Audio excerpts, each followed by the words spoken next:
काम अधूरा नहीं, पूरा कीजिए। चैनल को सब्सक्राइब के साथ साथ लाइक और शेयर भी करिए। जय हिंद दोस्तों, आप सभी का हमारे चैनल पर बहुत बहुत स्वागत है। तो पिछला वीडियो आशा करता हूँ को आपको समझ में आया होगा। तो उसी क्रम में आज का हमारा टॉपिक है विशिष्ट बालक। ठीक, तो नॉर्मल से सबसे पहले हम जानेंगे कि विशिष्ट बालक के अंतर्गत कौन कौन से बालक होते हैं या विशिष्ट बालक किन बालकों को कहते हैं। फिर इस टॉपिक से रिलेटेड जितने भी महत्वपूर्ण प्रश्न हैं वो मैं आपको पढ़ाऊँगा। ठीक, आपको इन प्रश्नों को ज़रूर से ज़रूर अपने दिमाग में रखने हैं और पढ़कर तैयार भी करने हैं। तो चलिए शुरू करते हैं पहले हम टॉपिक के बारे में। तो जहाँ तक सवाल है विशिष्ट बालकों का, तो आप जानिए कि विशिष्ट बालक कौन कौन से होते हैं। ठीक, विशिष्ट बालक एक एक तरीके से आप जानिए कि एक बालक हो गया सामान्य बालक। ठीक, एक बालक हो गया सामान्य बालक और दूसरा हमारा विशिष्ट बालक। तो ये विशिष्ट क्यों हुआ? इसमें कोई ना कोई एक अलग गुण होंगे तभी तो विशिष्ट हुआ ना। ऐसे तो हम किसी चीज़ को विशिष्ट कहते नहीं हैं। ठीक, सामान्य क्या बालक क्या हुआ कि ऐसे गुण जो लगभग सभी बालकों में पाए जाते हैं, और विशिष्ट गुण कुछ ही बालकों में पाए जाते हैं। ठीक, तो जैसे कि हम किसी स्कूल में पढ़ते हैं तो वहाँ दो प्रकार के बालक पाए जाते हैं। कुछ तो सामान्य होते हैं, जनरल बालक होते हैं, और कुछ विशिष्ट बालक होते हैं, एक्सेप्शनल बालक होते हैं। तो विशिष्ट बालक में हम उन बालकों को शामिल करते हैं जो शारीरिक और मानसिक रूप से भिन्न होते हैं। ठीक, अब उनकी भिन्नता कैसे हो सकती है? या तो वो पढ़ने में बहुत तेज होंगे, ठीक, और या फिर वो मंद बुद्धि वाले भी हो सकते हैं, या तो वो शारीरिक दोषों से युक्त हो सकते हैं। ठीक, आप उन्हें दिव्यांग भी कह सकते हैं। तो इस प्रकार के जो बालक होते हैं वो विशिष्ट बालक के अंतर्गत आते हैं। ठीक, तो आई होप आपको समझ में आ गया होगा कि विशिष्ट बालक कौन कौन बालक या किसे कहते हैं। तो इसी क्रम में हम पहला प्रश्न पढ़ेंगे, विशिष्ट आवश्यकता वाले बच्चों की पहचान कैसे करेंगे, विस्तार से समझाइए। ठीक, ये 2016 में आपका पूछा भी गया है। तो नॉर्मल से हम विशिष्ट बालक विशिष्ट आवश्यकता वाले बच्चों की पहचान कैसे करेंगे? ठीक, तो मैं आपको इसका उत्तर एकदम सिंपल है। आप सोचिए कि सबसे पहले तो आप निरीक्षण के द्वारा प्राप्त वो पता करेंगे कि ये विशिष्ट आवश्यकता वाले बच्चे हैं। उनकी पहचान निरीक्षण द्वारा भी हो सकता है और चिकित्सकीय परीक्षण द्वारा भी हो सकता है। चिकित्सा के द्वारा भी आप पता लगा सकते हैं, या फिर आप उनका मानसिक परीक्षण करके भी पता लगा सकते हैं कि उनकी बुद्धि लब्धि क्या है। ठीक, कि वो सामान्य है या विशिष्ट है। शैक्षिक परिणाम भी व्यक्त कर देता है कि बालक विशिष्ट है कि नहीं, और उनके व्यवहार के द्वारा पता लगा सकते हैं कि वो अंतर्मुखी है कि बहिर्मुखी है। ठीक, इसके आधार पर आप विशिष्ट आवश्यकता वाले बच्चों की पहचान कर सकते हैं। ठीक, तो ये हो गया इसका आंसर। अब हम लोग आगे का क्वेश्चन कहता है कि धीमी गति से सीखने वाले बच्चों की विशेषताएं क्या होती? धीमी गति से बच्चे सीख रहा है, सबसे पहले तो जानेंगे धीमी गति से गति सीख रहा है। इसका मतलब बच्चा जब सीख रहा है धीमी गति से, तो वो एक प्रकार से विशिष्ट बालक हुआ ना कोई उसमें कमी है। ठीक, तभी तो धीमी गति से सीख रहा है।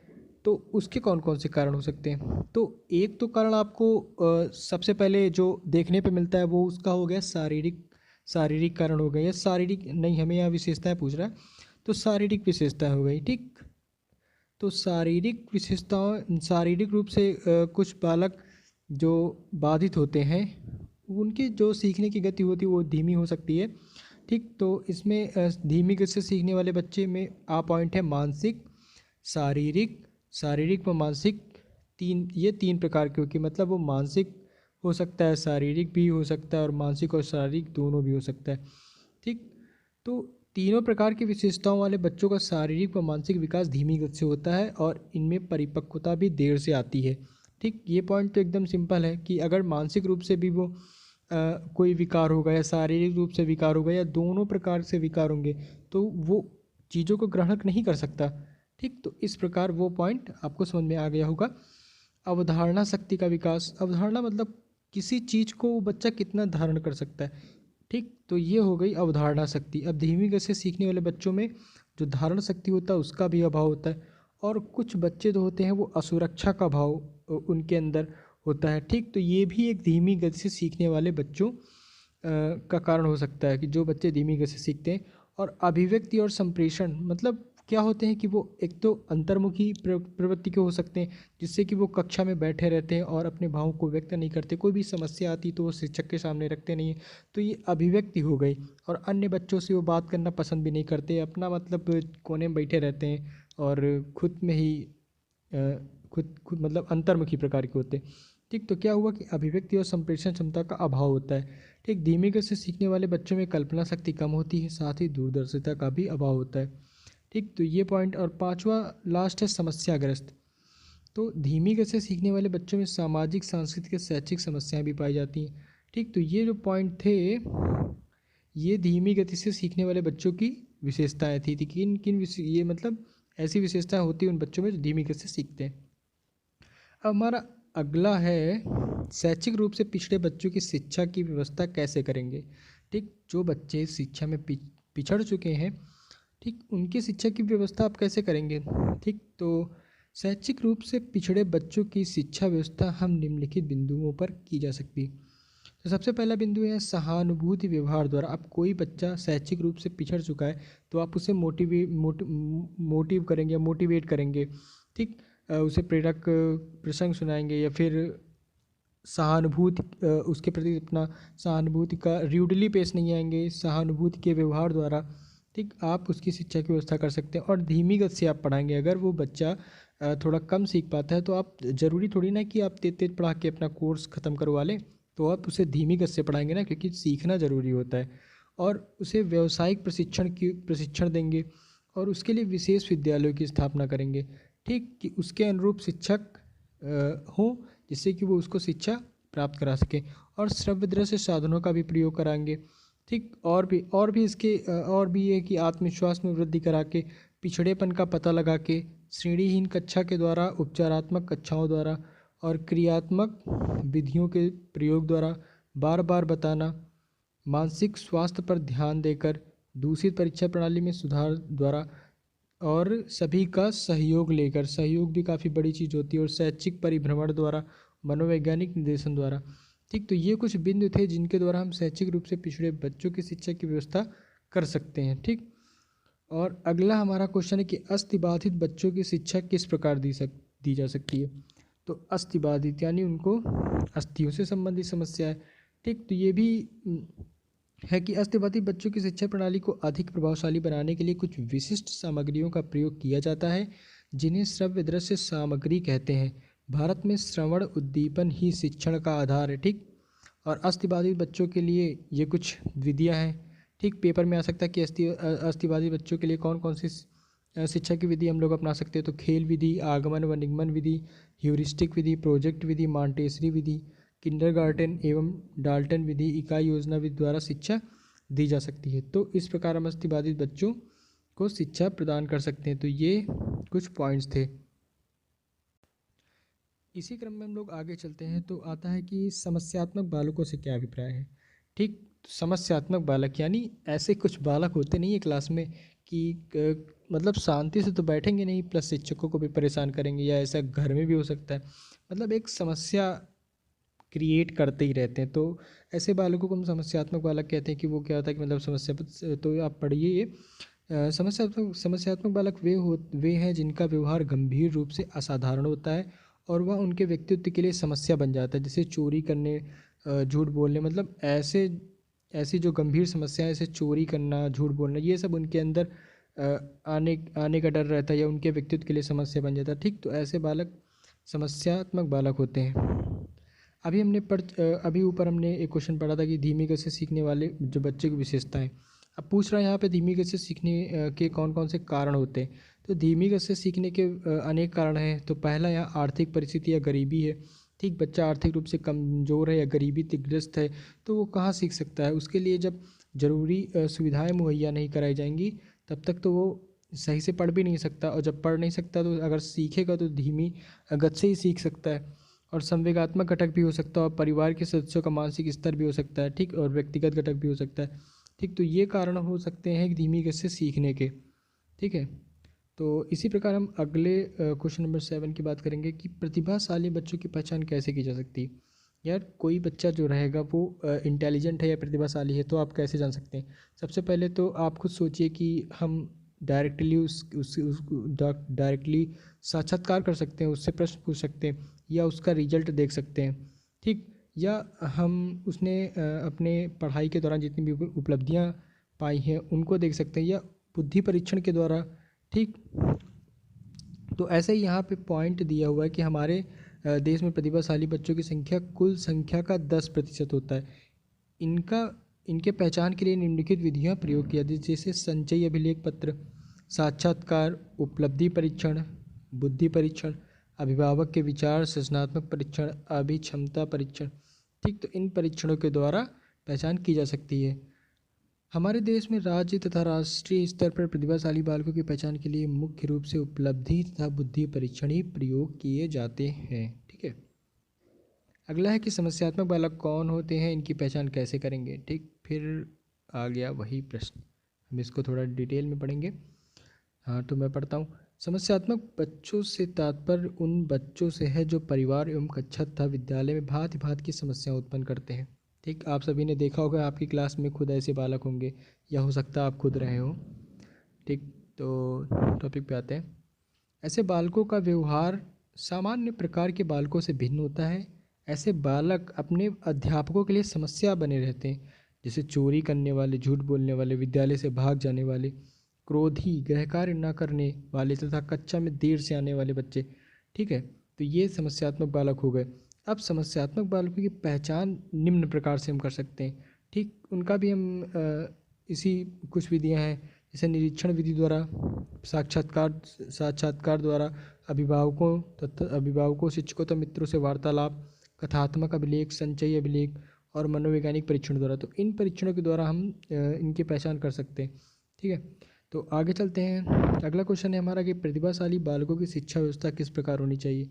तो हैविंग हर्स्ट महोदय हैं, इन्होंने लिखा है कि प्रतिभाशाली बच्चों के लिए शिक्षा का सफल कार्यक्रम वही हो सकता है जिसका उद्देश्य उनकी विभिन्न योग्यताओं का विकास करना हो। एक प्रतिभाशाली बच्चों के लिए शिक्षा का सफल कार्यक्रम वही हो सकता है जिसका उद्देश्य उनकी विभिन्न योग्यताओं का विकास करना हो, ठीक। तो इनका ये कथन था। अब इनको समृद्ध पाठ्यक्रम के अंतर्गत शिक्षा सर्वांगीण विकास पर बल, पाठ्य सहगामी क्रियाओं का आयोजन, सामाजिक अनुभवों के अवसाद, नेतृत्व का प्रशिक्षण तथा समय समय पर विशेष निर्देशन, परामर्श इत्यादि के अवसर मिलने चाहिए, ठीक। तो प्रतिभाशाली बालकों की शिक्षा व्यवस्था ऐसी होनी चाहिए, ठीक। इसी अगर ऐसी होगी तो तभी तो उनका विकास हो सकेगा उनके अनुरूप।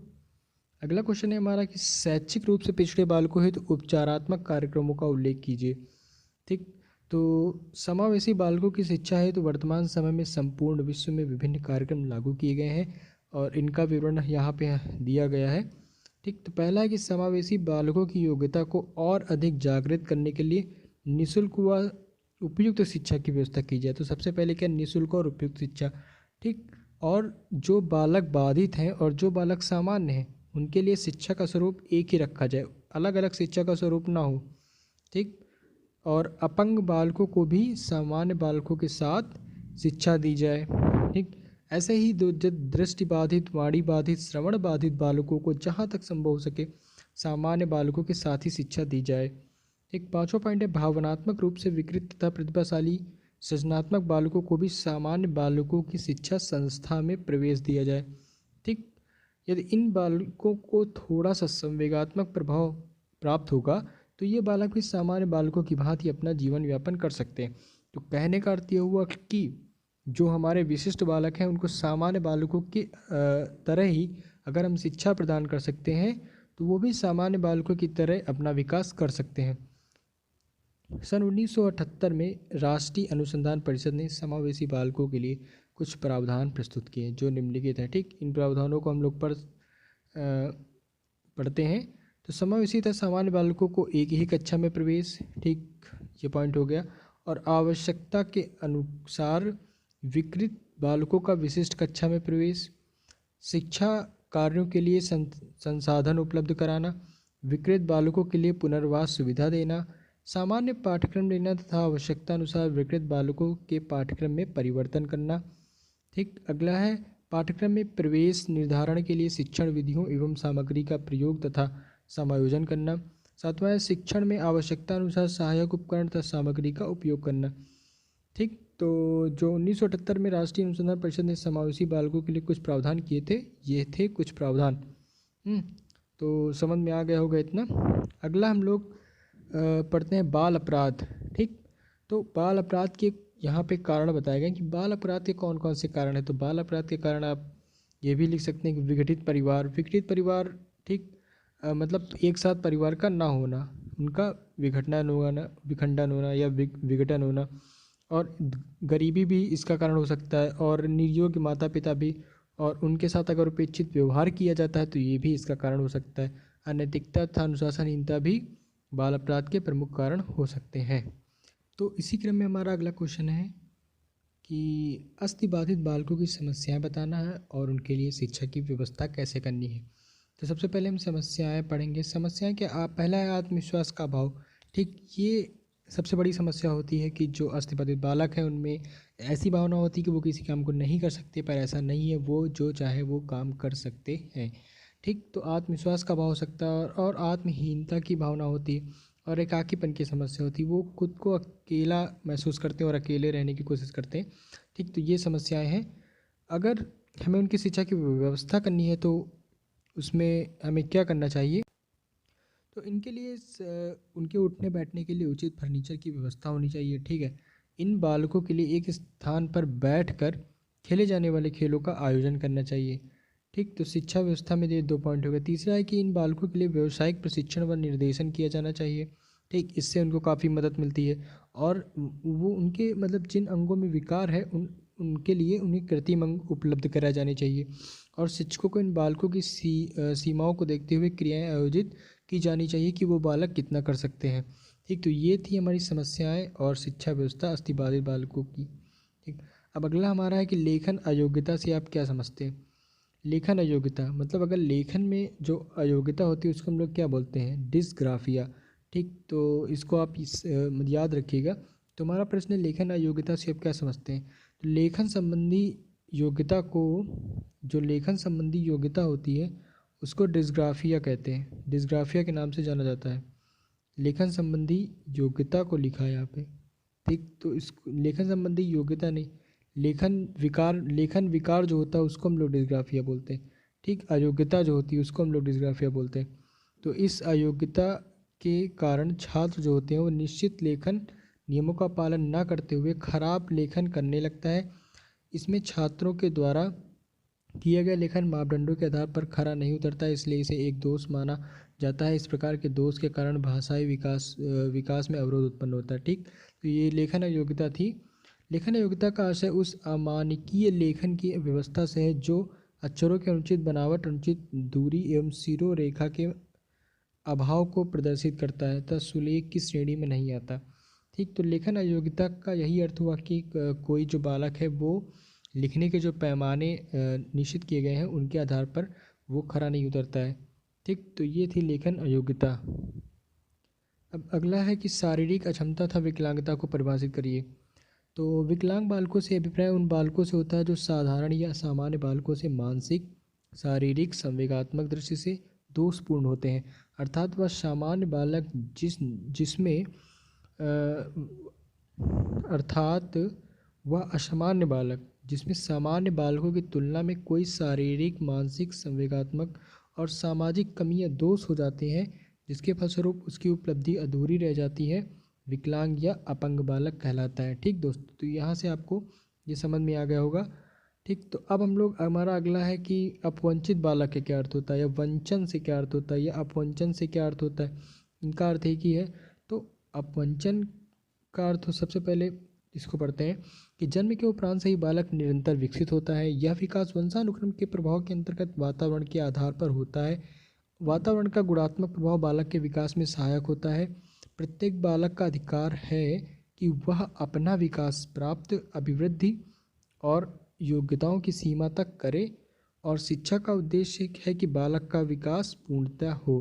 कुछ बालक ऐसे होते हैं जो सुविधाओं के क्षेत्र में सामान्य बालक से कम होते हैं। ये विभिन्न प्रकार की सुविधाओं जैसे आर्थिक, सामाजिक, सांस्कृतिक से वंचित रह जाते हैं, जैसे भाषा, धर्म, जाति, क्षेत्र, वर्ण, लिंग, के कारण अपवंचित रह जाते हैं। ठीक, अपवंचित का मतलब कि उनको जो सुविधाएं मिलनी चाहिए नहीं मिल पाती हैं। ठीक है, इन सुविधाओं के अभाव में उनका विकास सामान्य बालकों के समान नहीं हो पाता और उनके विकास में गतिरोध आ जाता है। ठीक, जब विकास में गतिरोध आ जाता है, ठीक, तो उनको जो सुविधाएं मिलनी चाहिए वो नहीं मिल पाती हैं। ठीक, तो ऐसे बालक क्या होते हैं? अपवंचित बालक होते हैं। अब क्या अगला हमारा प्रश्न है कि सामाजिक स्तर से वंचित बालक कौन होते हैं? सामाजिक स्तर से वंचित बालक वे होते हैं जो गरीबी, अशिक्षा, परिवार की खराब स्थिति के कारण वंचित रह जाते हैं। ठीक, तो इतना आपको समझ में आ गया। इसके कुछ पॉइंट है कि शारीरिक रूप से निम्न, अब निम्न जाति, वर्ग या धर्म के आधार पर हो सकता है। ठीक, सांस्कृतिक स्तर से निम्न हो सकता है। घर का बिगड़ा माहौल व सुविधाओं के अभाव भी इसका कारण है। पड़ोस व साथियों का दुष्प्रभाव और संवेगात्मक रूप से अस्थिर। ठीक, तो ये सामाजिक स्तर से वंचित बालक होते हैं। अगला हमारा जो क्वेश्चन है कि शैक्षिक आधार से वंचित बालकों का परिचय दीजिए। ठीक, शैक्षिक आधार से वंचित बालक कौन कौन से हो गए? तो आर्थिक रूप से वंचित बालक में गरीबी व आर्थिक असमानता के कारण ऐसा होता है, और आर्थिक रूप से निम्न है तो भी ऐसा होता है, और परिवार में खाने व रहने का अभाव ये भी एक कारण होता है। ठीक, और विद्यालय में अगर उनके पास पैसे नहीं है तो विद्यालय और तो फीस दे नहीं पाएंगे तो विद्यालय जाने में असमर्थ रहेंगे, और धन के अभाव में उच्च आकांक्षा रखने वाले। ठीक, तो आर्थिक रूप से वंचित बालक ऐसे होते हैं। हमारा अगला क्वेश्चन है शैक्षिक स्तर से वंचित बालक कौन कौन से होते हैं? अभी तक हमारा क्या था? हमने पढ़ा था आर्थिक रूप से। अब शैक्षिक रूप से वंचित यानी निम्न निम्न शैक्षिक उपलब्धि होती है। ठीक, उनकी अंतर्मुखी व संवेगात्मक रूप से अस्थिर होते हैं। आत्म प्रेम व प्रदर्शन की भावना प्रबल होती है।